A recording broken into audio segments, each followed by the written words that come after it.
Saddam Hussein, one of the most ruthless dictators of the 20th century. He ruled Iraq with an iron fist for over 2 decades, and his story isn't just about one man's rise to power. It's about how the collapse of ancient empires, Cold War politics, and the discovery of oil transformed the Middle East into a powder keg of conflict. And today we go through the entire story, from an abused child who leaves home and tries to go to law school and then becomes a hired hitman that then fails, that then gets exiled and then comes back and joins the government and then becomes the vice president, then becomes the supreme leader, and then becomes a tyrant. And we will go through his transformation from leader into paranoid autocrat who uses chemical weapons and commits genocide and plunges his country into devastating wars with Iran and Kuwait. But we'll also go into the bizarre details of his final years, like the secret novels that he wrote and his son's reign of terror and his strange last days eating muffins and listening to Mary J.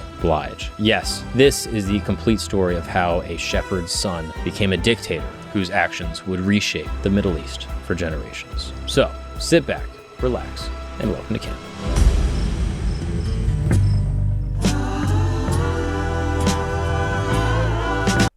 What's up, people, and welcome back to camp. My name is Mark Gagnon, and thank you for joining me in my tent, where every single week we explore the most interesting, fascinating, controversial stories from around the world, from all history of all time.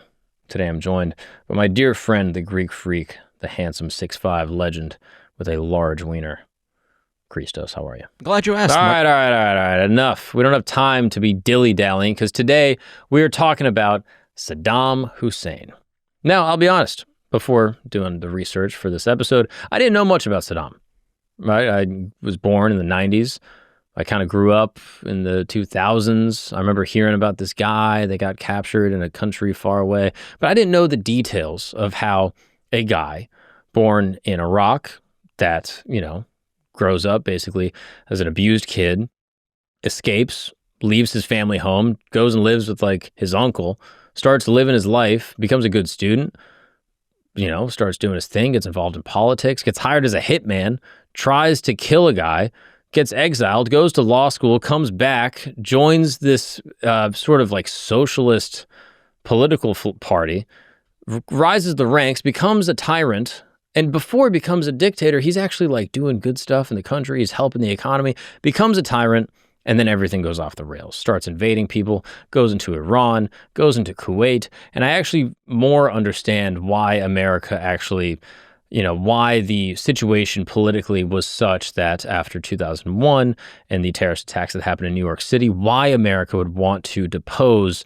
Saddam as the tyrant of Iraq. It never made any sense to me. I was like, okay, you have these guys. Some of them are Saudi. They're a part of Al-Qaeda. They fly to do this terrorist attack here, and now we're in Afghanistan, Iraq, and Pakistan. I'm like, what is going on? This doesn't make any sense. Well, this episode will contextualize everything you need to know about, the late 90s to 2000s Middle Eastern politics, or at least I think so. And if I missed anything, please drop a comment. Again, I'm not a historian. I'm just a stand-up comedian with a fascination and an interest in geopolitics. So, Saddam Hussein was born April 28th, 1937, in a small village called Al-Ajja near the city of Tikrit, which is northwest of Baghdad in Iraq. His father, Hussein Abd al-Majid, was basically just like a sheep farmer. He comes from a pretty poor family, and some stories say that his father left the family before Saddam was born, but other historians speculate that his father actually died from a throat cancer or some other type of illness during the winter of 1936. Saddam's family belonged to the Abu Nasir tribe, which had moved from Iraq from Yemen many generations before, and Saddam's mother was named Suba Tulfa al-Musallat, and her family was more important and respected than his father's family. One of her ancestors was Talfa ibn Musallat, who was the grandson of a regional governor named Omar Bey III of Tikrit. So, on his dad's side, it's pretty poor, and on his mom's side, he has a little bit of a royal legacy. Very, very, very thin. Before Saddam was born, his parents had another son who died around the same time that Saddam was born in 1937. And after Saddam's father either left or died, his mother married another man named Ibrahim al-Hassan Muhammad. Through the second marriage, Saddam got several half-brothers and half-sisters, but he didn't spend much time with them. And so when his father's out of the picture, his mother actually tried to end her pregnancy with Saddam. Even after he was born, she never really showed him a ton of love or affection, probably, due to the difficult circumstances of her husband's death and then, dealing with the trauma of trying to raise a child alone and then being married into a new family. As you can imagine, this was pretty traumatic for young Saddam. And it doesn't stop there. He had a pretty difficult childhood because of all these family problems. So his stepfather was extremely strict and, to a certain extent, violent. He would beat Saddam so badly and so often that young Saddam eventually just runs away from home. He went to live with his uncle in Baghdad, which is the capital city in Iraq. And while living there, he went to Al-Anfal Secondary School in Baghdad. And despite the tough upbringing, he was actually a good student. And he started to do really well in school and later started studying to become a lawyer. And his uncle, Karala Talfa, had a huge impact on Saddam during these important years of his life. Even though Saddam moved to, the big city, as you can imagine, he never forgot where he came from in Tikrit. And many years later, when he becomes the leader of Iraq, he gave his family members from Tikrit very important and powerful jobs in the government. So just to put Saddam's sort of early life into context, he grows up during a time of huge changes, not just in Iraq, but throughout basically the entire Middle East. So since the 1500s, most of the region had been controlled by basically a few powerful Muslim empires, mainly the Ottoman Empire and the Persians.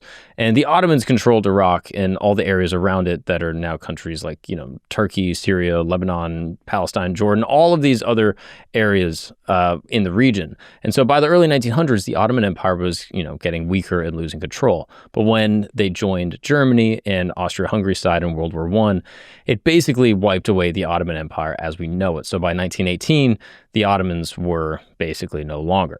And after the war ended, the winning countries, Britain and France, basically cut up the Middle East between themselves. And this is a massive topic that probably deserves its own 10-part series. But in short, they controlled these areas through something called mandates. And these mandates created new countries, but they didn't care about the different regions or the cultures or any of the tribes or ethnic groups that actually lived in the region.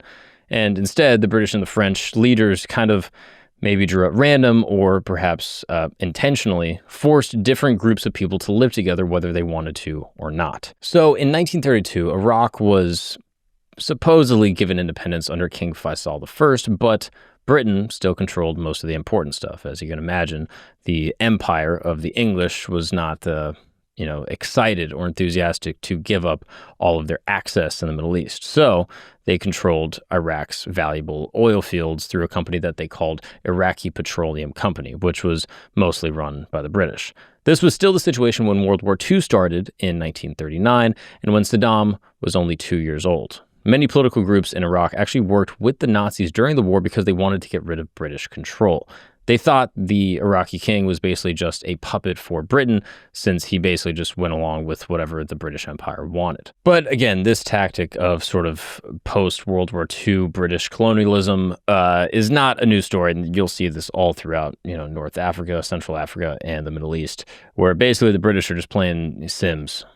And they kind of just put random people together. Imagine your neighborhood, imagine your house and stuff, all of a sudden got reconfigured where your house is cut in half. And now you have to live with the neighbors of the next house, but not all the neighbors, only the neighbors that live in the half that's near your house. And then your sister and your parents, they live with another family. And then that's just your country now. I mean, it's crazy. But regardless, this is what happened. And there's another important part to understand when recognizing the context that Saddam came up through and how he rises to power and basically what happens during the second half of the 1900s. You have to understand the Ba'ath Party, which started in Syria in 1947. And the party believed in two main ideas, basically pan-Arabism, basically uniting all the Arab nations, and anti-imperialism, getting rid of foreign control. So because of these popular ideas, the party spread quickly to other Middle Eastern countries. You can imagine, if you're not familiar with, obviously, the Middle East, there are many factions and different reasons for these Middle Eastern Arab nations to battle each other, right? Whether it's history or, land conquest or Sunni Shia split. You basically create this idea, this Ba'ath idea that will connect all of these Arab states together to get rid of their colonizers.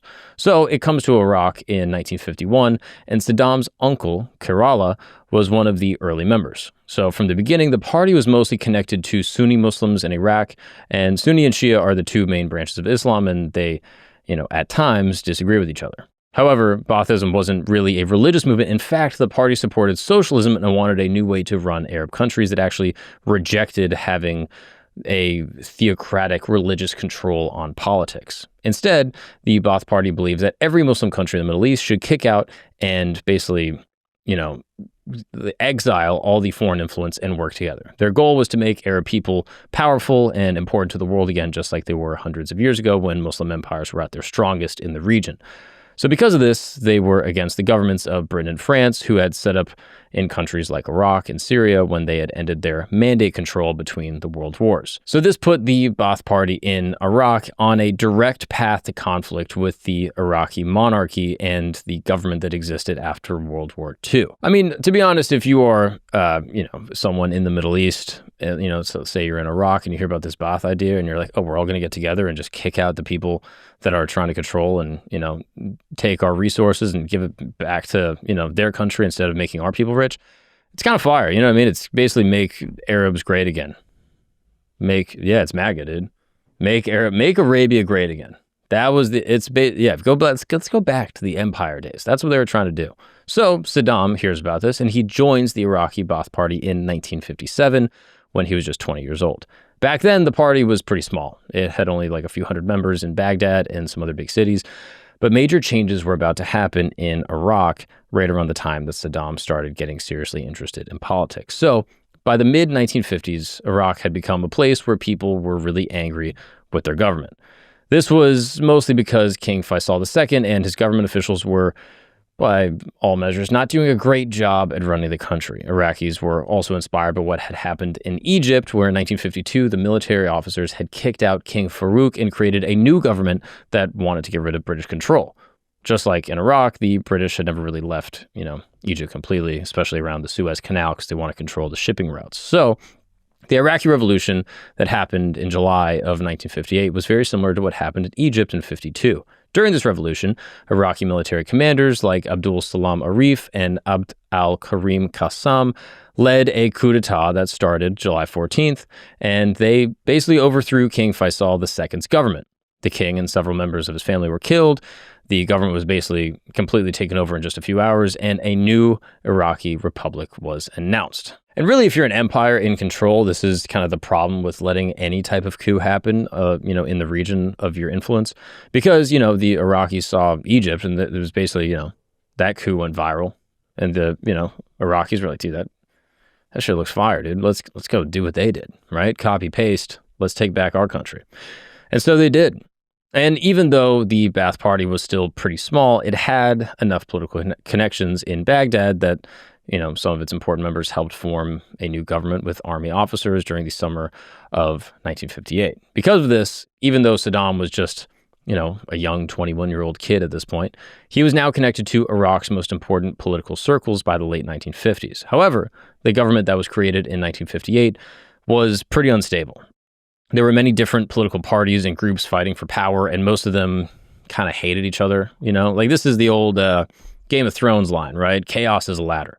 So anytime you have a coup, even though you have all these different factions pushing for the coup, once the, regent or the king or the monarch is ousted, all these other parties are now at each other because they're trying to seize control. For example, the Iraqi Communist Party quickly becomes a major enemy of the Ba'ath Party. Meanwhile, Qasim, the army commander who had led the revolution, was now basically running the new republic, and he refused to join something known as the United Arab Republic. This was basically a pan-Arab organization that Egypt had created, which had even convinced Syria to politically unite with Egypt for several years, and the Baathists were extremely angry that Qasim wouldn't join the Arab Union. The Arab Union was basically going to allow them to federalize. They were going to create a structured, nationalized organization that was going to, or international organization rather, that was going to unite all these different countries to officially oust their European colonizers.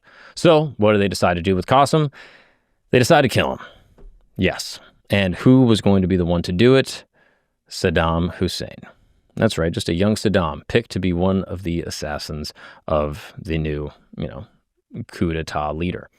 So, on October 7th, 1959, while Qasim was driving in a car down Al-Rashid Street in Baghdad, he was attacked. Even though Qasim was only shot twice, the bullets only hit his arm and his shoulder, and he survived. Some people think that the attack failed because Saddam started shooting too early. He prematurely unloaded, which happens, right, Christos? All the time. We've been there. During the assassination attempt, Saddam was shot in the leg by Qasim's bodyguard, but he managed to get away. So after the failed assassination, Saddam and his boys were secretly moved out of Iraq to Syria, where Saddam quickly joined the Syrian branch of the Ba'ath Party. Back in Iraq, several people were arrested for being connected to the assassination attempt, and they had some trials, and they basically wanted to make examples of all of them. So for a while, Saddam moved to Egypt and continued studying law at the University of Cairo, but he never finished his degree. But who needs law school, right? Who needs law school when you're just like, dude, I'll just become a dictator and make my own laws. How about that? You guys read the laws that I made up. You don't even need... Law school is for people that are trying to read other people's laws. Trying to read what a man told you to do. Pretty gay. Not for Saddam. He was in Egypt in 1963 when 2 military takeovers happened in countries near Iraq. So in March of that year, Syrian military officers who belonged to the Ba'ath Party staged a coup and took control of Syria, basically creating a Ba'athist Syria. Interestingly, 8 years later, one of those military officers that did that coup was a gentleman by the name of Hafez al-Assad. Remember that name? Assad? Make any sense?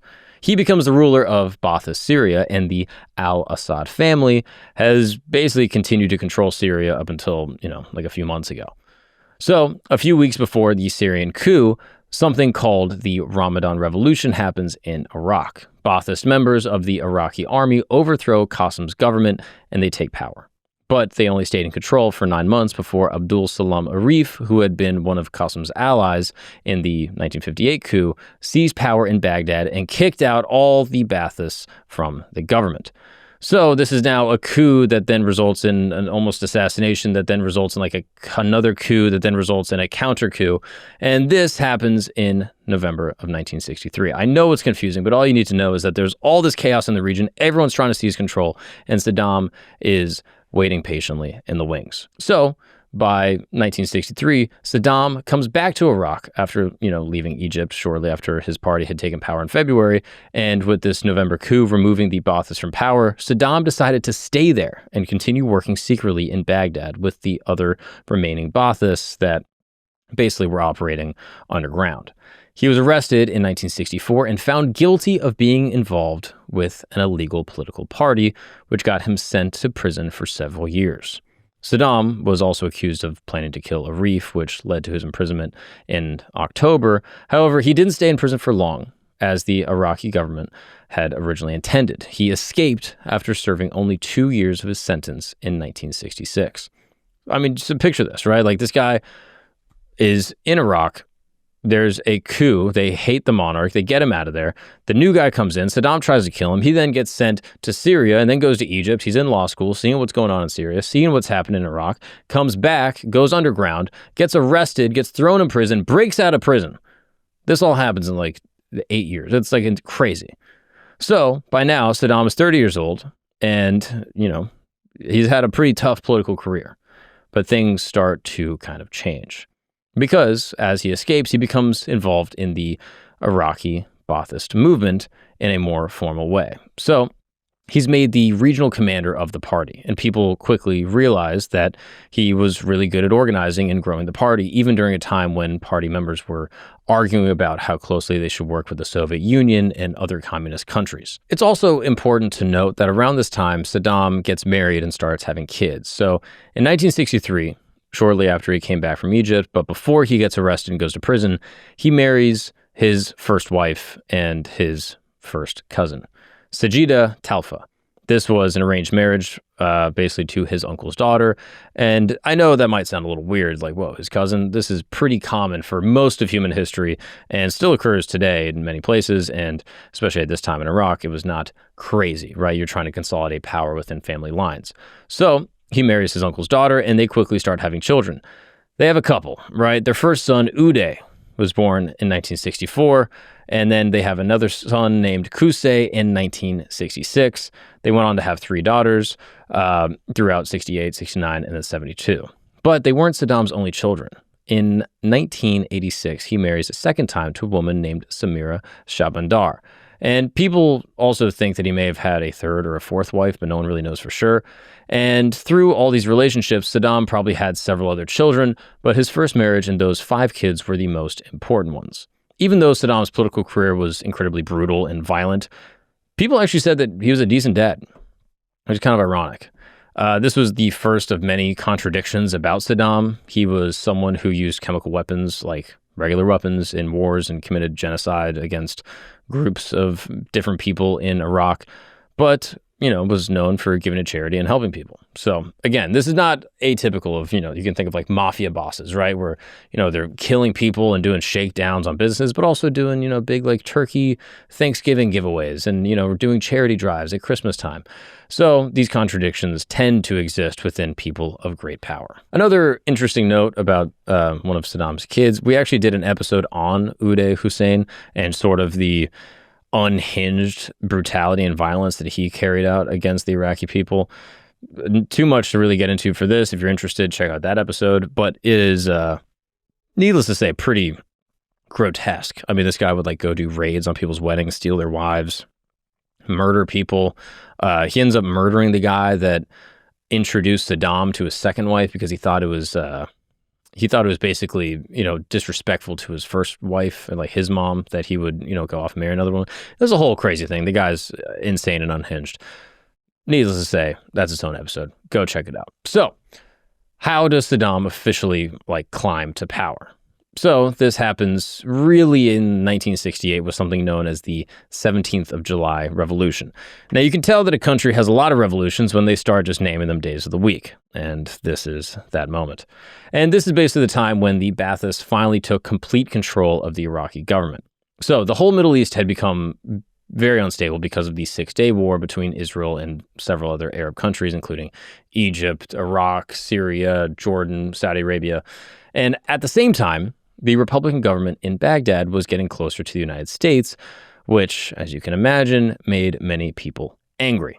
Because again, the whole idea is hey, we don't want these foreign, westernized people coming over into our country, taking our resources. They've seen what the United States has done in other nations and, around the region. They've taken their resources for themselves, the British, and now they see the Americans potentially doing the same thing, and they get a little bit scared. So they don't want, the Republican government getting close. So the Baathists and others thought that Iraq needed a major change in its political system. So July 17th, 1968, members of the Baathist movement and the Iraqi military carried out what was basically a bloodless coup and took over the government in Baghdad. They criticized the country's growing friendship with the U.S. and set up this Baathist government led by Ahmed Hassan al-Bakir. And Ahmed was Saddam's cousin, and Saddam was quickly made the vice president of Iraq. He got this important job partially because he had helped get rid of Baathist leaders who disagreed with Ahmed's government and his plans in the late 1960s. And this was basically the start of Saddam's journey to becoming the supreme ruler of Iraq. So over the next 10 years, Saddam makes himself essential to running Iraq under the Baathist government. He was really good at managing things and oversaw some major changes in the economy that started turning the country into one of the richest nations in the Middle East. Most of this success comes from, Iraq's huge oil reserves that we had mentioned, and the country has some of the biggest proven oil fields in the world, which still makes Iraq's economy heavily dependent on oil even to this day.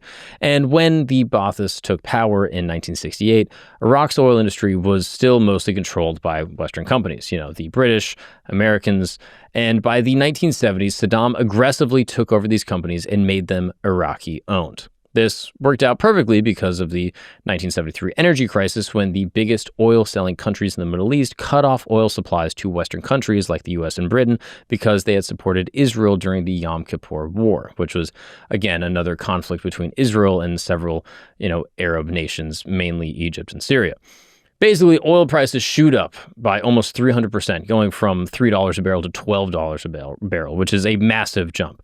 And because of these outside conflicts, and because Saddam took control of the oil industry in Iraq at exactly the right time, Iraq made a massive amount of money from this crisis.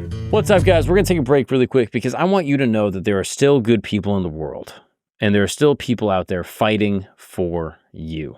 So here's a story. There's a guy riding a water slide, right? He's at this amazing water park. He's about to go down the slide. All of a sudden, as he's going down, flies into the air, lands on his back, and has permanent, life-changing injuries. He's still dealing with them 4 or 5 years later, and he's having a hard time getting paid. You know what I mean? He gets injured at this massive, massive water park owned by Disney, of all people, and can't even get a cent out of their attorneys.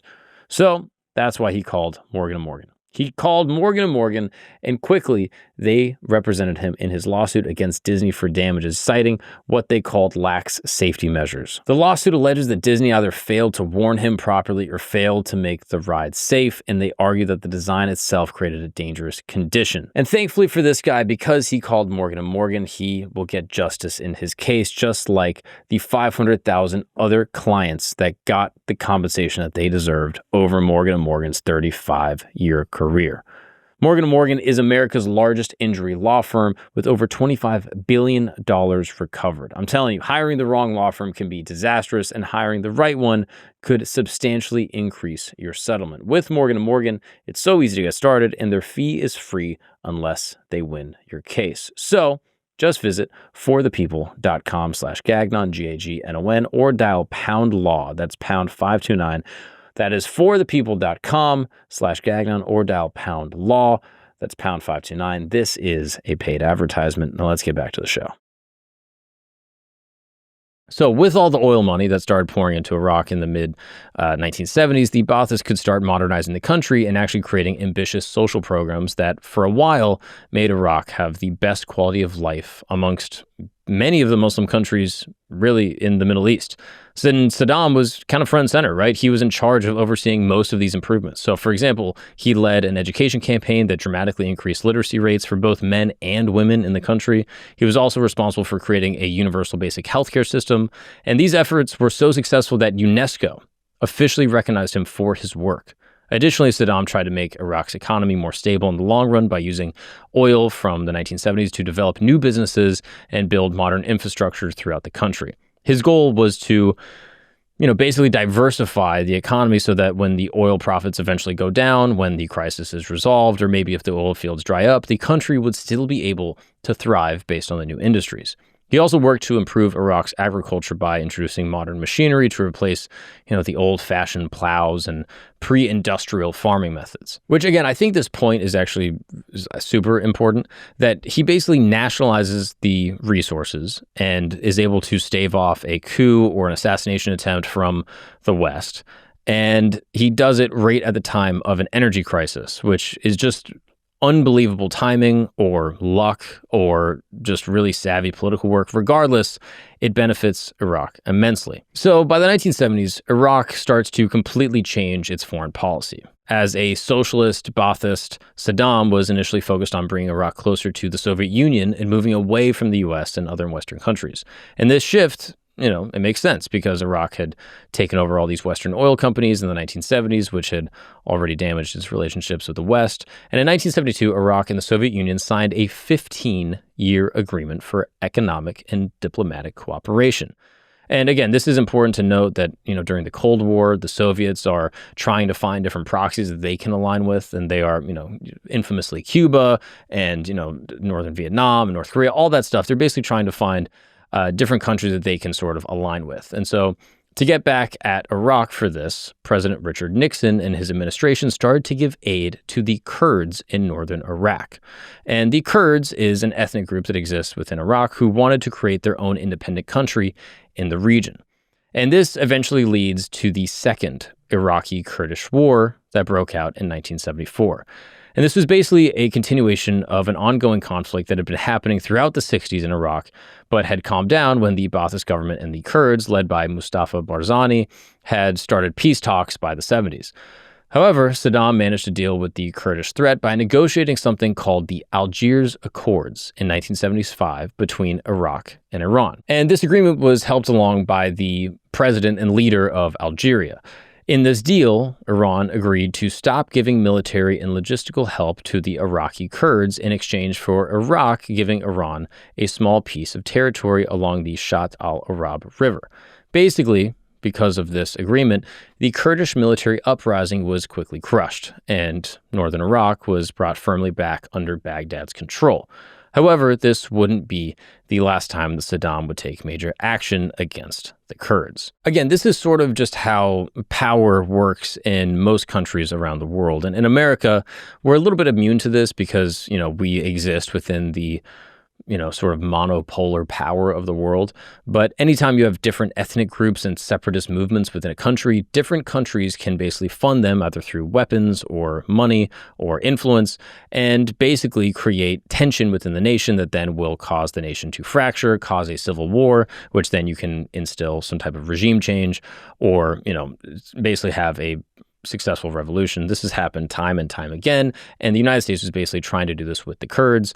And Iran, by proxy, was trying to do this with the Kurds to destabilize Iraq, and Saddam was able to put it down, basically saying, hey, take this little piece of land, you can have it, just stop messing with this ethnic group and let us quell the rebellion. So, during the second half of the 1970s, Saddam moved into a position of incredible power in Iraq that he had never had before. Because earlier, he had already become the second most powerful person in the Ba'athist government, with only his cousin ranking higher than him. During this time, Saddam was deeply involved in, running the economy and foreign policy and managing other important governmental matters. Then, in 1976, Saddam was also promoted to the rank of general in the Iraqi army. By this time, al-Bakr was starting to suspect that Saddam was trying to take complete control of Iraq. So in the late 1970s, al-Bakr, he starts negotiations with the Ba'athist government that's in Syria, and he tries to create a political union between Iraq and Syria and their sort of, commingled government philosophies. And in this arrangement, al-Bakr would be the main leader until he died or retired, and then President Hafez al-Assad of Syria would then take over. And this plan would have completely prevented Saddam from becoming the next ruler of Iraq once al-Bakr was gone. This is a problem for Saddam. So, you can see how this chessboard is kind of moving. And, with this play, this then forces Saddam to act quickly to protect his position. So by 1979, in July, with support from the military and many important people in the Ba'athist government, he forced al-Bakr to resign as the president of Iraq. Saddam then becomes the head of the state that same day in a bloodless coup. And that's why they call it bloodless. That he was basically able to manage all of these different components of the military as the vice president to then get the president to step down without having to assassinate him, which is good because that's literally his cousin. So from this day forward, he would stay in control of Iraq for the next 24 years. So Saddam is now the president. He did it. He officially climbed the ranks as, the son, basically like an orphan kind of like a little sheep herder to, a convict to the vice president to officially the president of Iraq. Now, if you were Saddam, you'd probably be like, sweet, now I can chill. That's not what Saddam did. No, one of the first things that he does as the new leader of Iraq and the Ba'athist government was to get rid of anyone in the Ba'ath Party who opposed him or might challenge his power. This happens 6 days after he takes control. He didn't even make it to Sunday. 6 days.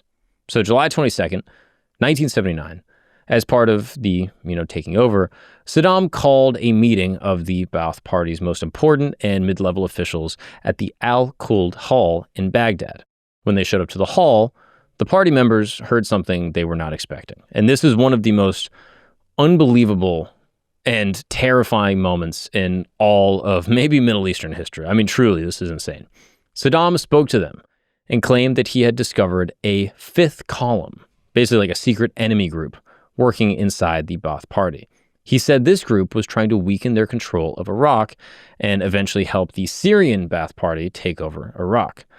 Then, Muyi Abdul-Hussein, who used to be al-Bakr's private secretary, came forward to confess that he had been a part of this conspiracy since 1975.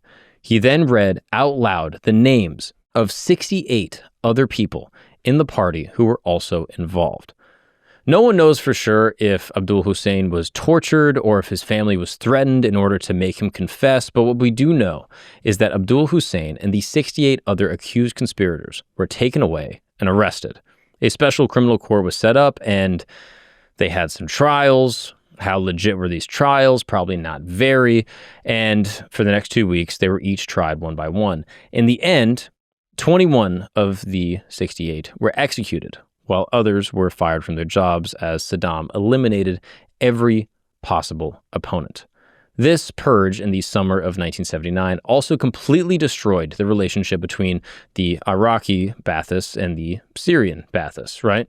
Because basically he's saying, look, there are some people within our own party that are trying to sell us out to al-Assad and the Syrians to basically have the Syrians and al-Assad take over our country. And I'm not going to let it happen. So I figured out that this guy was a part of it, and I tortured him for 3 weeks, and eventually he's willing to come forward and confess, and all you people that are involved, I mean, I couldn't even imagine if you were one of the conspirators, one of the 68, that's a lot of people, and they're sitting there at this meeting, and they're listening to their name get called, and they're just like, fuck. I mean, you can see a video of this online. It's truly just insane and chilling, seeing all these people kind of, 21 of them walking to their death, just like, well, there you have it.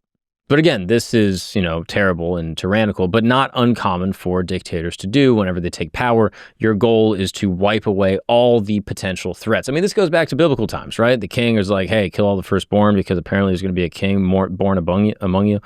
Yada, yada, yada. Tale as old as time. And Saddam is the, 20th century version of that.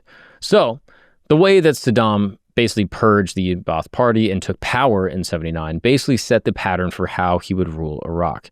During the 1970s, Huessein had been pretty effective as a politician who made a lot of good changes to Iraqi society and improved life for a lot of Iraqi people.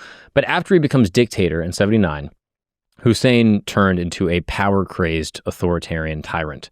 He used paramilitary groups like the Iraqi Popular Army and secret police organizations like the Mukhabarat, which was also called the Iraqi Intelligence Service, to start a reign of terror in the early 80s that lasted for more than 20 years. His government constantly spied on society, looking for political enemies, actively persecuting groups like the Kurds and Shia Muslims, and allegedly arrested, imprisoned, and tortured tens of thousands of Iraqis who were suspected of opposing the government or being dissidents. This terror campaign even went beyond Iraq's borders. During the 1980s, the Mukhabarat, or the Secret Intelligence Service, was responsible for assassinating Iraqi political exiles in countries such as Sweden and Sudan. Saddam was in charge of all of this, which is why history will remember him as a tyrant. I mean, it's insane. I mean, this guy was literally like being recognized by UNESCO, like 15 years before as a great, Middle Eastern ally and a guy that understood how democracy should be run, to literally assassinating political dissidents and exiles in Sweden, of all places. Pretty crazy. So, along with the, growing tyranny, Saddam also developed a cult of personality, you could say, by the 1980s. He liked to present himself as the successor of the legendary ancient Babylonian king, Nebuchadnezzar.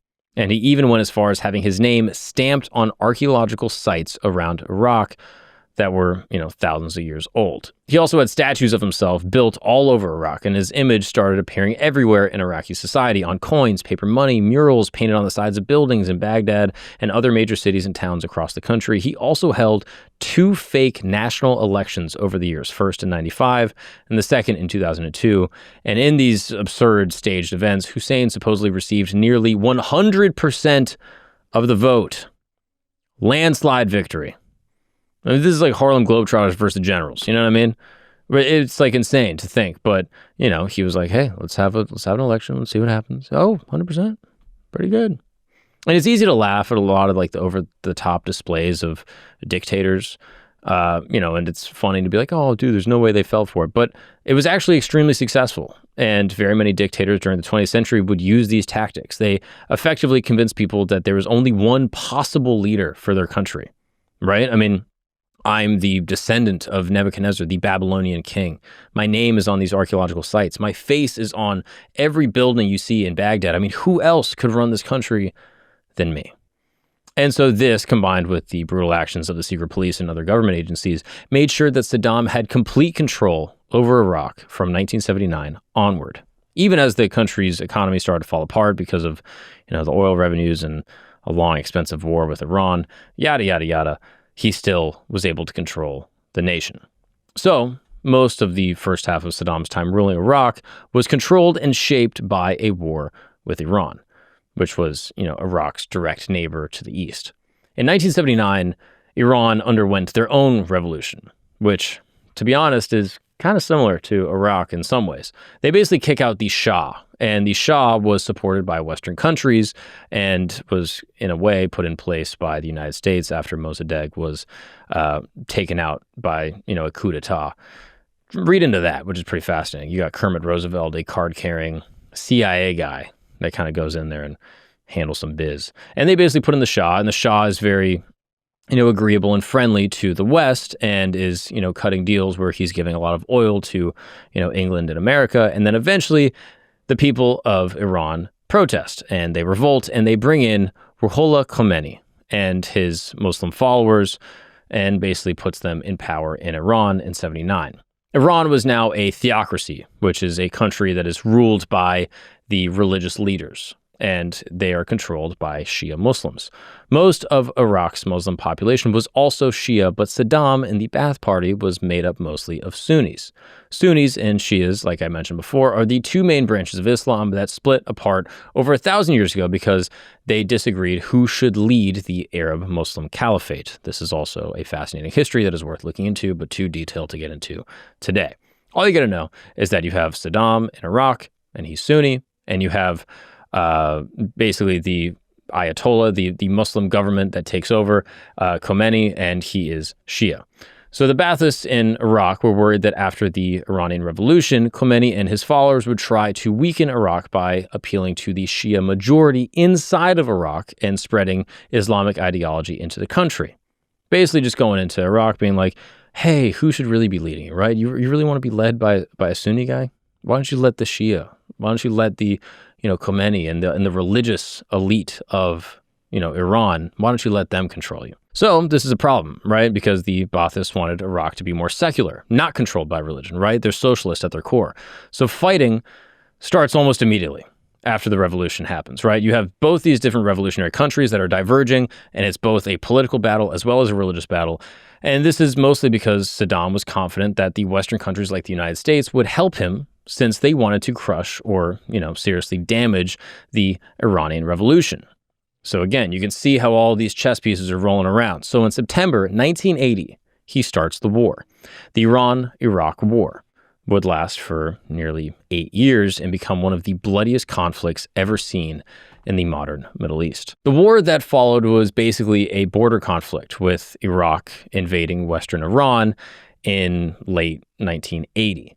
But this invasion failed in 1981 and led to Iran fighting back. By 1982, Saddam was making it clear that he would consider a ceasefire and peace talks because of the quick victory he had expected had instead turned into a long, grinding machine that he didn't want to be a part of. However, by the time Iran's military had gotten stronger and more advanced, so they had the upper hand. So instead of seeking peace, the Iranian government took the war into Iraqi territory and almost captured the area around the city of Basra in Iraq by the mid-80s. But the military situation changed again when Saddam's government started drafting more soldiers and received more aid from foreign countries. So by 1985, Iraq was able to launch a new offensive. But just like in 80 and 81, it failed and was followed by another Iranian counterattack. In this counterattack, Iran captured Al-Anfal in southern Iraq in 86, which really shocked the Iraqi military commanders. But the Iranian government couldn't follow up on more advances, and the war went back to a stalemate. What's up, guys? We're going to take a break really quick because you own a small business, or maybe you work for a small business, and I am about to make your life so much easier. Let's say, hypothetically, you own a little, furniture business, right? And you're struggling to keep track of the raw materials, the production schedule, invoicing clients, all that stuff. Well, that's why I want to tell you about Odoo, okay? Because with Odoo, it's an all-in-one business platform that streamlines everything. Now you have inventory management, you have manufacturing, you have accounting apps that will make everything so simple. So now if you have a small business, you can monitor the inventory in real time, schedule production calls more effectively, and you can send invoices automatically, all from one platform. Plus, you get a customized CRM to track sales leads and follow up with potential clients, boosting your closing rates. Back in the day, you'd probably have to get, some, Ivy League operator, business person that's, able to make everything happen for you. But now with Odoo, it cuts it all out. And I'm sure you're thinking, okay, if this is going to make my life easier, give me more free time to spend with my friends, family, and playing softball, and make me more money, it must be crazy expensive. This is the good news. Listeners of this program are going to get a 14-day free trial. That's right. You get 2 weeks with Odoo completely for free when you go to odoo.com/camp. That's right. Odoo.com. Use the promo code CAMP and you will get 14 days for free just to try it out. See if you like it. If it's not for you, you don't need it. All right. But Odoo is going to make your life so much easier. Everything you need all in one place. Save time, make more money. Now let's get back to the show. The Iran-Iraq War has been talked about a lot over the years because of two main things. First was the support that Saddam and the Baathists in Iraq received from Western governments like the United States. There is no doubt that this happened, and they didn't really even try to hide it, right? There were regular debates in the U.S. Congress through the 80s about how much aid to give Huessein. This help included money and weapons and was probably crucial in preventing Iran from winning at certain points in the war around like 82, 83. However, this didn't mean that the U.S. saw Saddam and Iraq as allies. It was more that, they thought that Iran was the worst of the two options and they were willing to help Iraq to prevent Iran from conquering them. So if you have, again, to put it in America's perspective, they have a very favorable monarch that's in Iran. And then in 79, there's a revolution. They put in this, staunch, some would say radical religious theocracy. And they have a guy like Saddam who is wanting to combat that. So they see Saddam as a sort of helpful enemy that they can arm to then go into Iran and destabilize them. The second major thing that makes this conflict notorious was Iraq's use of chemical weapons like mustard gas and sarin gas, especially when Iran was threatening to win. On the other side, Iran's widespread use of child soldiers led to tens of thousands of teenagers dying on the battlefield during the war. I mean, this is truly one of the most atrocious conflicts that have happened in the Middle East. Eventually, the war ended, although Iran had the upper hand for most of the conflict and got it back again in 86, 87.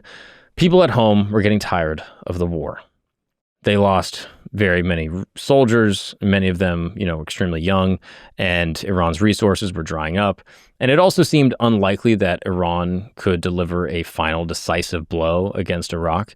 And so in this situation, Saddam sent a warning to Tehran that he would start a new bombing campaign and start using chemical weapons widely in 88 if Iran didn't agree to peace talks. Tehran understood that since Western countries seemed unwilling to stop Saddam's worst behavior, that they had to negotiate. And this was made worse when the U.S. shot down an Iranian civilian airliner in July of 1988, which really worried the Ayatollah and others in Iran that the U.S. might get more directly involved. And of course, the United States, specifically in this time, is the monopolar power of the world, and no military can stand up to the United States. So if America wants to get directly involved, it's going to be an issue for any country. So with this in mind, both sides agree to peace terms, and the war ends in 1988. It had lasted almost 8 years, resulted in roughly 1 million deaths, although the exact numbers are still debated, and accomplished nothing, basically. Both sides claimed victory, but in reality, the war had kind of ended in a stalemate with just 1 million people cumulatively dying in the battle. I mean, for what? Right? I mean, these are like, you're sending kids, you're on both sides, you're sending young kids to go fight these battles over a border dispute, over a religious philosophy. I mean, it's just so sad. Regardless, that is what happens. So by the end of the Iraq-Iran war, they don't have peace. And, Iraq is, kind of in a sort of stable-ish position for a little bit, but it doesn't last long. So Saddam decided to use the final stages of the war as a cover for what was basically a genocide against the Kurdish minority in northern Iraq. So you have this whole conflict happening with Iran. People are focused on that. In the meantime, is it possible I could carry out a genocide to get rid of this minority group that's causing trouble in my country, was Saddam's thought. The Kurdish people are one of the most... I don't know. I probably should do just a whole episode breaking down the Kurds. They're one of the most unlucky groups in modern history. There are millions of them, and they control a large area in the northern Middle East, including northern Iraq and southeastern Turkey and some nearby regions, though they have never had their own country in modern times. So because this was a ethnic minority that never had their own country, that always existed within other countries, they were regularly persecuted by the governments of Iraq and Turkey. So during the Iran-Iraq War, many Kurds and Kurdish political groups had supported Iran and fought against the Iraqi government. Now, in early 1988, as the war with Iran was ending, Saddam ordered Iraqi army divisions to go into the north and launch a counterinsurgency campaign against the Kurds. He's basically saying, hey, these people within our own country, technically our citizens, are siding with our enemies, so we got to take care of it. This operation was called the Al-Anfal Campaign, a term which translates to the spoils of war. It lasted from February of 88 until, fall of that year. And during this campaign, between 50 and 100,000 Kurds were killed, while tens of thousands more were forced to leave their homes or were forcibly moved to other places. Detention camps were also built, and a forced program of Arabization, as it's called, was starting. This is basically the attempt to try to make Kurdish areas more assimilated into Arab Iraqi culture. There is little doubt that Saddam effectively carried out a program of genocide against the Kurds in 1988 that I feel like not that many people talk about. But regardless, this is just the beginning of Saddam's terror. He was about to make enemies of his reluctant allies in the Iran-Iraq War, the United States and other Western countries. So during the war with Iran, Hussein's government had borrowed billions of dollars from Kuwait, a small but very oil-rich country right next to Iraq. It was probably because Iraq couldn't pay back this money that Saddam decided to invade Kuwait not long after the Iran war had ended. But there were other reasons too. Kuwait had basically caused trouble with some other countries in OPEC. This was the group of the world's major oil exporting nations, mostly in the Middle East, by refusing to lower how much oil they produced and exported. So they were not working within sort of the diplomatic, relationship that OPEC had wanted. And this was driving down the world's oil prices and hurting the profits of countries like Iraq. Finally, Iraq also claimed that Kuwait had been illegally drilling into Iraqi oil fields from an angle. So basically you have Iraq here and you have Kuwait over here, and they're saying that Kuwait is going and drilling not down into their own oil, but drilling at an angle into Iraqi oil and taking the oil from themselves, basically stealing from the Iraqi government. So this is what Saddam had claimed. For all these reasons, Iraq decides to invade Kuwait on August 2nd, 1990. What happened next can't really be called a war. Kuwait had almost no military, while Iraq had built up the fourth largest army in the world during the 80s and their conflict with Iran. So by August 3rd, just one day after the invasion started, most of Kuwait was controlled by Saddam's military. Just 24 hours later, the entire country was in Iraqi hands, and Saddam declared Kuwait to be Iraq's 19th province. This basically got rid of Iraq's debt to Kuwait and gave Iraq a massively oil-rich new region. Saddam seems to have decided to invade Kuwait because he wrongly believed that his Western allies wouldn't react, since they still saw him as protection against Iran and, a sort of unfriendly ally in the Middle East.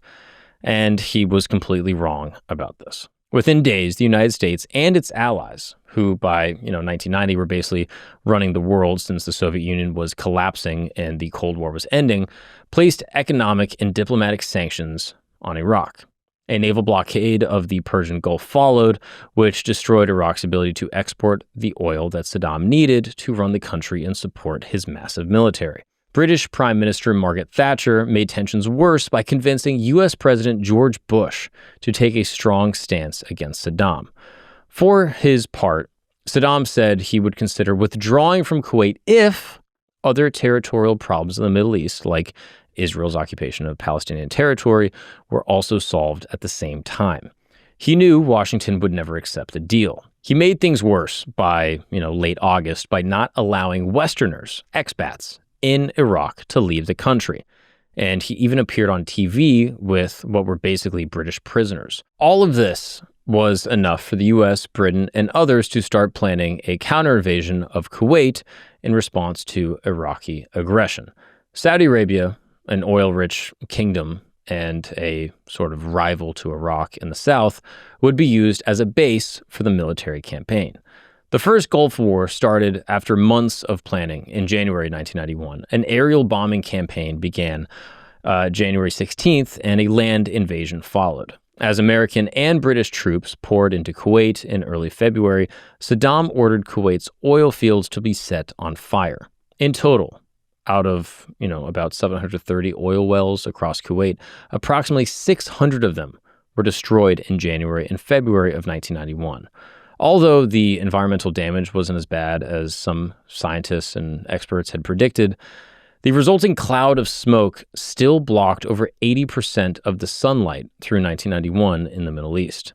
Some areas were completely dark at noon, and temperatures dropped by an average of 5 degrees Celsius. It took until fall to put out all the fires. By then, Saddam's armies had been easily defeated and kicked out of Kuwait, with Operation Desert Storm ending in February 28 of 1991. The U.S. and its allies decided to stop once they had driven the Iraqis out of Kuwait.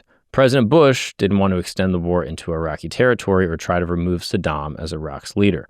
That job would be done by his son more than 10 years later. So, while Saddam had managed to survive his incredibly bad decision to invade Kuwait and stayed in power through the 90s, the end of the Gulf War resulted in Iraq being hit with many different sanctions by the international community. Many of these punishments were put in place right after the invasion of Kuwait and were never removed. Others were designed to stop the country from continuing to make chemical weapons or advance its nuclear weapons program, which it had many years earlier kind of started. The most damaging part of this was the U.S. basically organized ban on Iraqi oil exports. So, as we've said, Iraq's economy and much of Saddam's power was built on selling oil around the world. And since Iraq had some of the largest proven oil fields and reserves, both then and now. Although the Oil for Food program was created in 1996 to help Iraq's failing economy, the country was still very restricted in what it could import and export for the rest of Saddam's time as dictator. Much of this hurt the Iraqi people, and by the end of the 20th century, things like, salaries and child death rates in Iraq were worse than they had been 50 years earlier when the region was still, like a monarchy that people were unhappy with. I mean, the living conditions at this point by the 90s were pretty bad. So, while Iraq's economy was a disaster in the 90s after the Gulf War, Saddam was more firmly in control than he had ever been. The U.S. had basically shown that it didn't want to remove him from power by not continuing from Kuwait into Iraq, and also Saddam didn't face threats from any of Iraq's neighboring countries for the first time in over 10 years. The harsh lesson of invading Kuwait had also made him accept that Iraq couldn't try to fight wars against its neighbors anymore. Instead, in the years after the Gulf War, he focused on using Iraq's government to basically rally the population to support his regime against what he described as the aggressive Westerners who had declared war on Iraq in 1990. There was also a clear shift towards a more religious dictatorship. So the Ba'ath Party had been created to establish a more secular Middle East, and they were kind of socialist, and Saddam had mostly kept religion out of his policies throughout the 70s and the 80s. But the 1990s saw efforts to use Islam to enforce stronger control across Iraq at a time when religious extremism across the Middle East was growing significantly. So, as Iraq's economy got worse and worse through the 90s, and Iraq kind of became a shadow of what it had hoped to be in the 60s and 70s, the Huessein family dictatorship became even more deeply rooted, which is a really interesting thing that I think happens in a lot of these dictatorships, is that as the situation actually gets worse, the dictator can then use the worsening situation as further proof that they need him now more than ever. And this was clearly shown through the actions of Saddam's two sons from his first marriage that I mentioned before, Uday and Qusay. Qusay was the younger son, but after a while it became clear that he would probably be Saddam's successor if the dictatorship lasted long enough. He was also the head of the Republican Guard. In the early 1990s, right after the Gulf War, he was responsible for crushing a Shiite Muslim uprising in the marshland of southern Iraq. After that, he caused a demographic and ecological disaster in the region by flooding these marshlands to destroy the traditional way of life for the Shiite Arabs who had lived there for many centuries. But, regardless, as bad as Qusay's behavior was, it was nothing compared to his older brother Uday. Now, Uday, like I said before, I'd already done a whole episode on, so I won't belabor the point here, but he was, an alcoholic, murderer, psychopath, truly like just an awful human being. He threw parties in Baghdad where he would encourage other guests to get extremely drunk before and do all sorts of weird sadistic things. He would torture members of the Iraqi soccer team if they lost matches. And by the 90s, his behavior had become so unpredictable, often showing up to parties carrying and, using guns, literally shooting guns up in the air as everyone danced, that close family members felt threatened enough to escape to nearby Jordan because they feared for their lives. There were also many, many accusations that Uday regularly tortured his own employees by having bodyguards whip their feet. He also became known as just, basically doing like these bridal raids where he would find, women and brides and he would, go and take them for himself, like from their husbands on their wedding day. I mean, truly sick. And there was a failed assassination attempt that left him partially disabled in 1996. But this did nothing to calm down his extreme behavior. Anyway, if you want to hear more about Uday, we have a whole episode on that. Now, time for one of the more strange parts of Saddam's story. This is perhaps one of the least known things about him, is that he started writing books in the early 2000s. And during these years, Huessein wrote 4 novels and several poems, often with help from some ghostwriters. And these books were either published in Iraq before he lost power or later with encouragement from his daughters from his first marriage. And the first book was called Zabida and the King, which tells the story of a medieval woman named Zabida who gets involved with the king of Iraq during the early days of the Arab and Muslim rule in the 7th and 8th centuries. And the novel is set around Tikrit, which is Saddam's home region, and is generally seen as a symbolic story of how U.S.-led sanctions supposedly destroyed Iraq after the first Gulf War. Although the author was listed only as written by he who wrote it, most people agree that it was Huessein. More books came out in 2001 and 2002, especially Men and the City, which tells the story of Hussein's family's role in overthrowing Ottoman rule in Iraq during the 20th century and how the Ba'ath Party later rose to power in the region. Most people agree that this book was written almost entirely by Saddam himself, since a manuscript in his own distinctive handwriting was found after the U.S. invasion of Iraq in 2003. I just find it to be an interesting point that, again, you have these dictators that have, this desire for artistic and sort of creative liberation, and they often use art to sort of illustrate their struggle. And there's been many dictators, Hitler most obviously, that, used this art as sort of a channel and would, write books and, was distilling their ideas into literature. Just an interesting sort of side tangent. Now, time for weapons of mass destruction. Saddam's belief that the U.S. was the power that had weakened Iraq and basically ruined its potential isn't completely wrong, but the way that he thought about it, I think, is probably a little misguided. There's no doubt that Western sanctions against Iraq in the 90s and 2000s caused living standards in Iraq to get worse, right? If you can't export your most valuable commodity, you're not going to be as wealthy as you were. So people couldn't get goods at all or found them extremely expensive because of the restrictions on what Iraq could import. But there's also no doubt that Saddam and his corrupt family also brought this on Iraq by failing to be honest about their efforts to develop weapons of mass destruction. How severe the economic and political sanctions would be after the first Gulf War was always connected to whether Saddam and his regime would get rid of all such weapons. So to be fair, in 1991, Hussein's government basically gave up all of its chemical weapons. But throughout the 90s, there was still ongoing efforts to make new weapons, potentially of mass destruction, especially biological and chemical weapons like mustard gas and anthrax, etc. UN inspectors in the mid-1990s discovered that chemicals and compounds like these had been made in Iraq in the years after the Gulf War and were most likely tested on prisoners from Abu Ghraib prison near Baghdad. However, a later UN inspection made it clear that Saddam's regime had no effective way to use weapons of mass destruction against foreign countries. What probably turned things against Saddam in this area was that after a new UN inspection in 1998, the regime simply stopped cooperating with UN inspectors. In the end, whether or not Saddam was still trying to develop nuclear weapons or chemical or biological weapons in the 90s and early 2000s, this became a major issue that would lead to the end of his government and his life. On September 11th, 2001, the Islamic terrorist organization Al-Qaeda, led by Osama bin Laden, launched a series of attacks on the United States. Most famously, they hijacked commercial airplanes and flew them into downtown Manhattan and struck the Twin Towers. In response, President George W. Bush and his administration, who is the son, as you probably know, of George Bush Sr., and again, George Bush Sr. is the guy that kicked Saddam's armies out of Kuwait 10 years earlier. George W. Bush, his son, starts the War on Terror, and this was a campaign to overthrow governments in the Middle East and the Islamic world that had supported al-Qaeda. This began reasonably with, a little invasion in Afghanistan where bin Laden was, being protected at the time.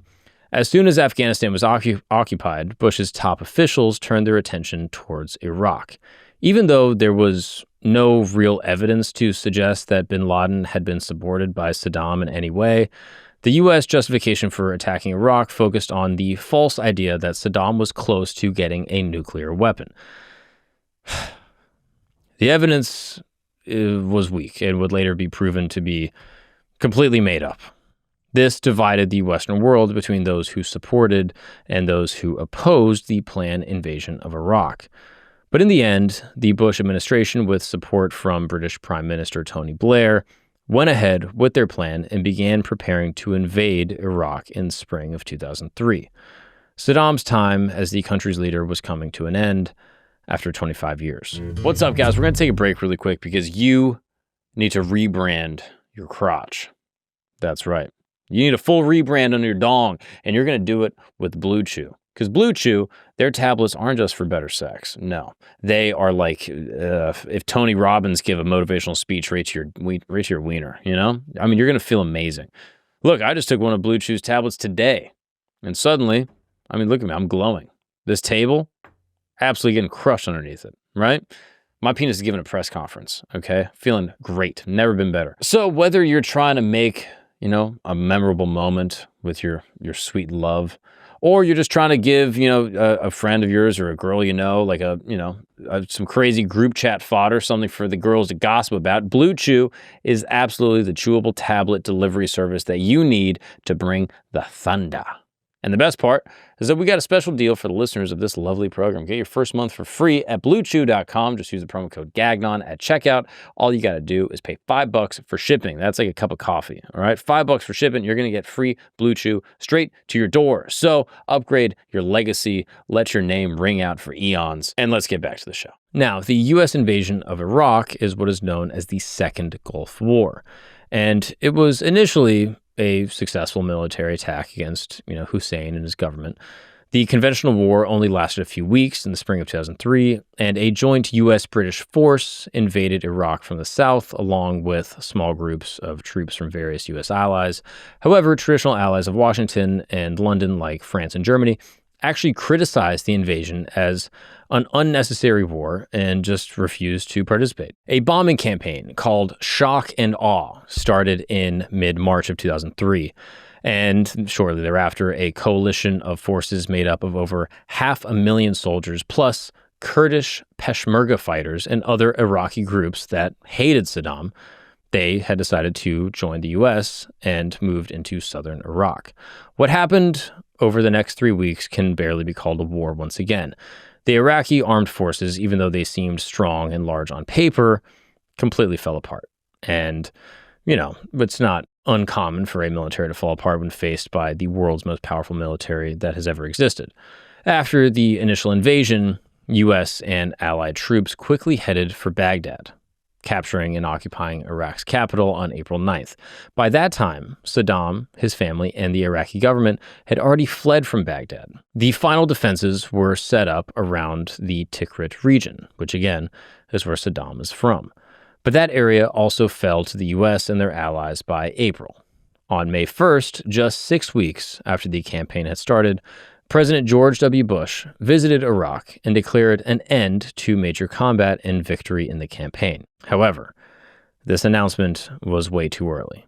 While the Baathists might have been defeated in spring of 2003, the military occupation of Iraq by the U.S. and the British that followed created so many political and social and religious problems that there would be no peace in Iraq after that. The invasion of Iraq for me is, of course there's good things, right? Like Saddam was not a great guy, and Uday and, Qusay were tyrants in their own right and were terrorizing these people.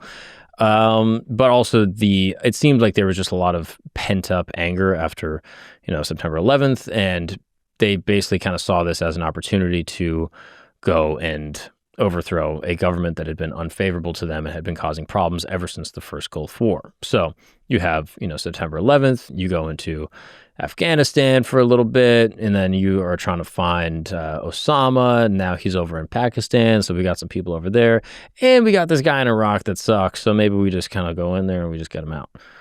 And you need justification in order to, get Congress to pass this whole war thing. So let's just say, there's weapons of mass destruction, even though there's not really, even though in the 90s it seemed like there were some chemical weapons, but then he kind of stopped cooperating with the UN. But is he really actually making nukes? Like, that was the whole argument. Like, Saddam has nukes. It's like, dude, this guy's, like, they have a military that's, like, decent, but, like, nuclear weapons? Like, what evidence do we have? And as we know today, there was virtually no evidence at all. And we went into this country for, again, not a great country, not a great guy, but we went into this place for basically no reason. And as a result, there was a massive political and, social fallout from that. But anyway, back to Saddam. As the Allied forces moved towards Baghdad, Saddam, his family, and many top members of the Ba'athist government fled from the capital and went into hiding. This even led the U.S. Army to give Marines in Iraq these like playing cards. And I actually talked about them in another episode, but it's like a deck of playing cards that has 52 of the most wanted Iraqis. And Saddam was the ace of spades, while his sons Uday and Qusay were the ace of clubs and the ace of hearts. The two sons would be found soon. American soldiers tracked down and killed Uday and Qusay on April 9th of 2003 in a gun battle in the city of Mosul, after they had tried to escape to Syria. Saddam was probably already in the Tikrit region by then, where despite one of the biggest manhunts in history, he managed to stay hidden for 6 months. He wasn't finally captured until Operation Red Dawn resulted in his arrest in December 13th of 2003, after someone who knew Huessein told the Americans basically where he was.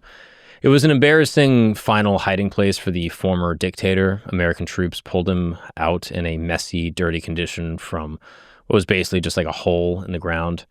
And 4 days before Saddam was captured, the U.S. occupation government had already created the Iraqi Special Tribunal to put on trial top members of the Iraqi government and military who were accused of committing crimes against humanity and being involved in the attempted genocide of the Iraqi Kurds.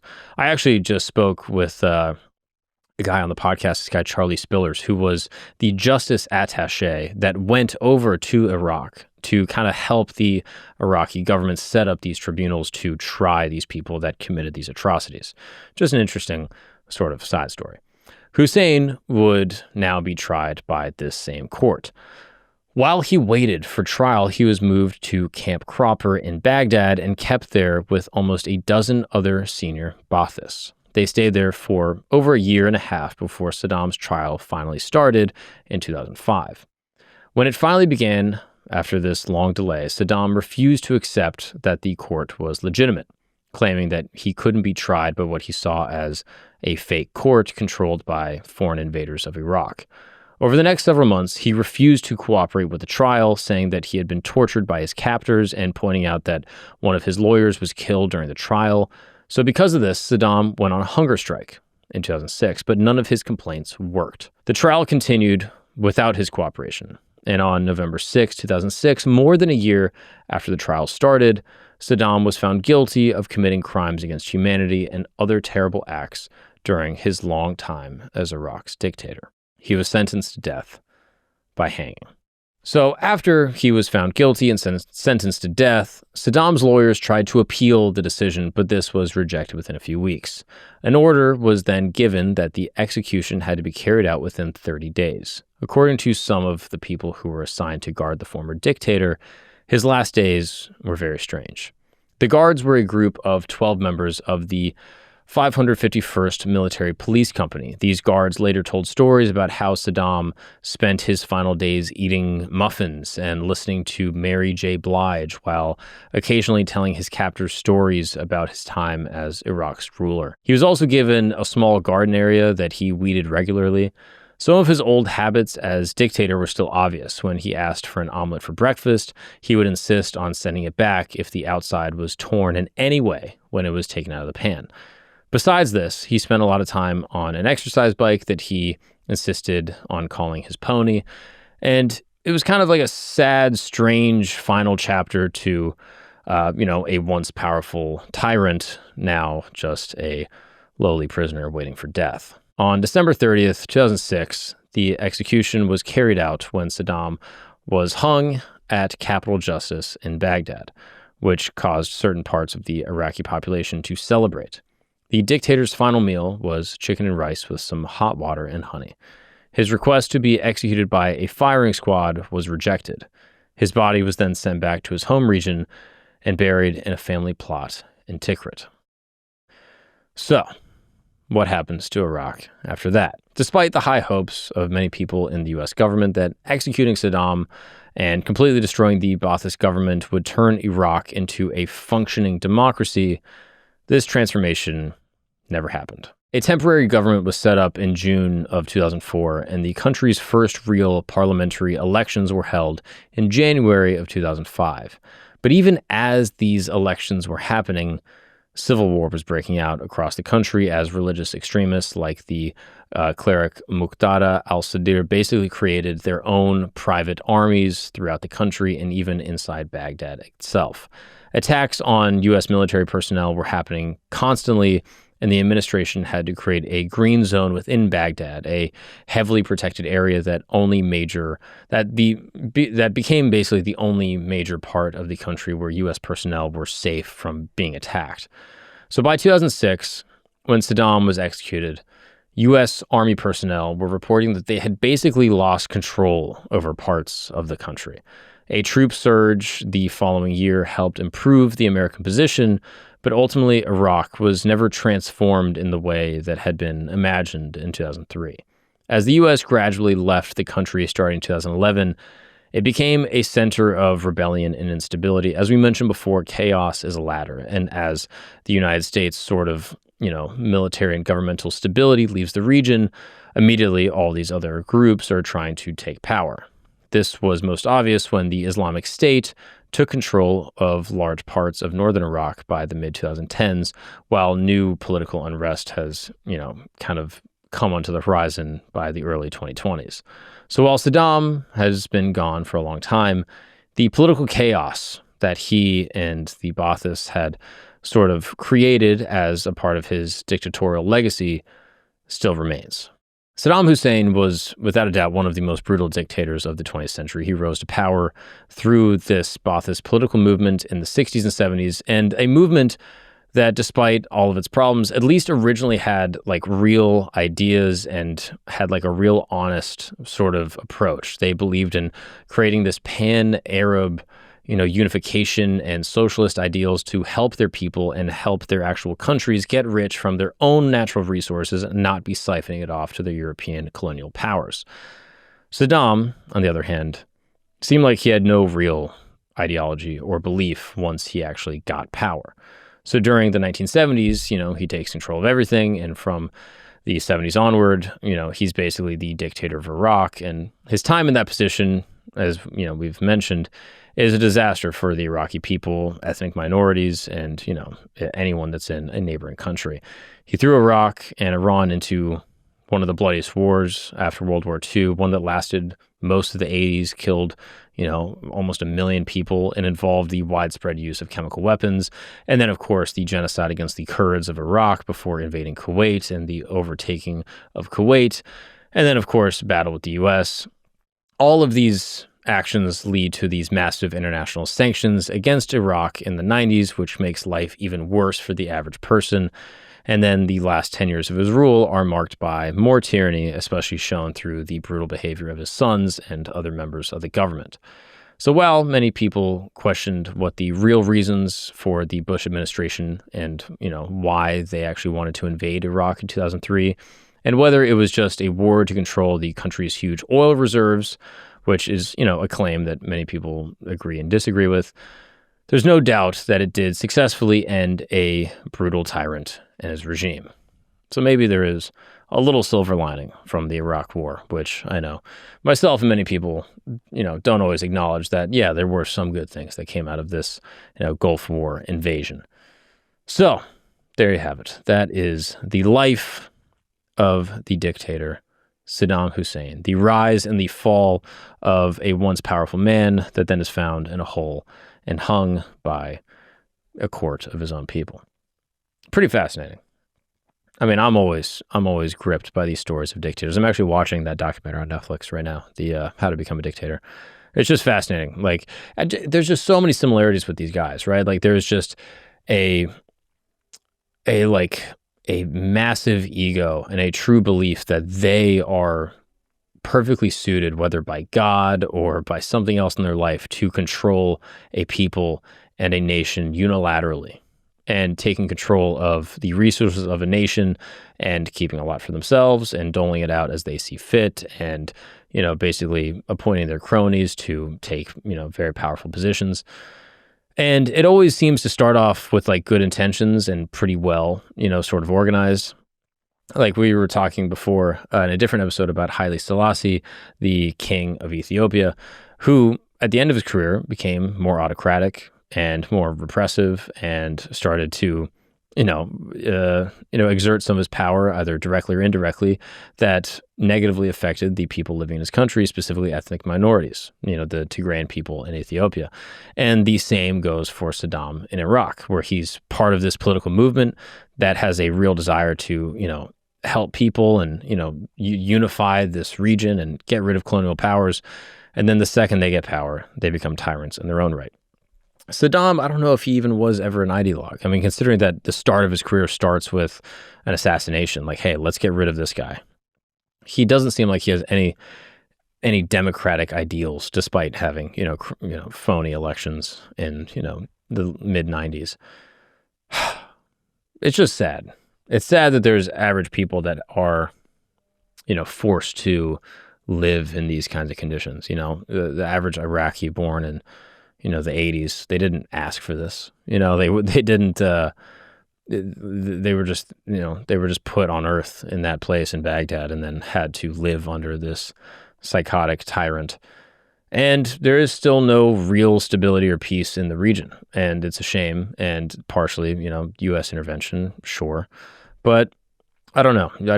Ever since having a kid, I've gotten very soft, and I just think about people that are suffering in these places. I'm like, damn, dude, that's just so awful. And I feel grateful, to be honest with you, to be born in America with, all of our faults and things that we do poorly here. I'm not under constant threat of foreign invasion or being rounded up by secret police, and I have freedom of speech, and I can generally do what I want and raise the family how I want to. So if you're listening to this in, the West or some type of liberated democracy, consider yourself lucky. And if you're listening to this in a country that has, more, tyrannical or autocratic rulers that are kind of suppressing you, I'm sorry. I mean, that shit is pretty brutal, dude. I mean, fuck. Hearing these stories about dictators, it's like, damn, these are real people. Anyway, what do you guys think? If you guys are, from Iraq or from the surrounding regions, if you know a ton about this, is there anything that I missed, any details that I don't know, anything you disagree on as far as my opinions go? And if you're someone that had never heard this story before, what do you think? What were the takeaways for you? What did you leave this episode thinking about? Please drop a comment. I read all of them. And I'll see you guys next time.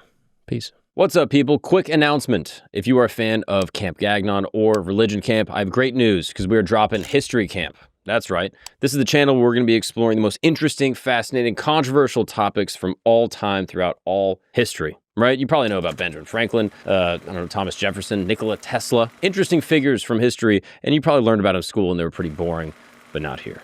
No. As you know, I was raised by a conspiracy theorist, so I'm going to be diving deep into all of the interesting, strange, occult, and secretive societal relationships that all of these famous, influential men from our shared past have. So if you're interested, please go ahead and subscribe to the YouTube channel. It will be pinned in the description as well as the comments. And if you're on Spotify, this doesn't really apply to you, but these episodes will be dropping as well. Just go ahead and give us a high rating because it really helps the show.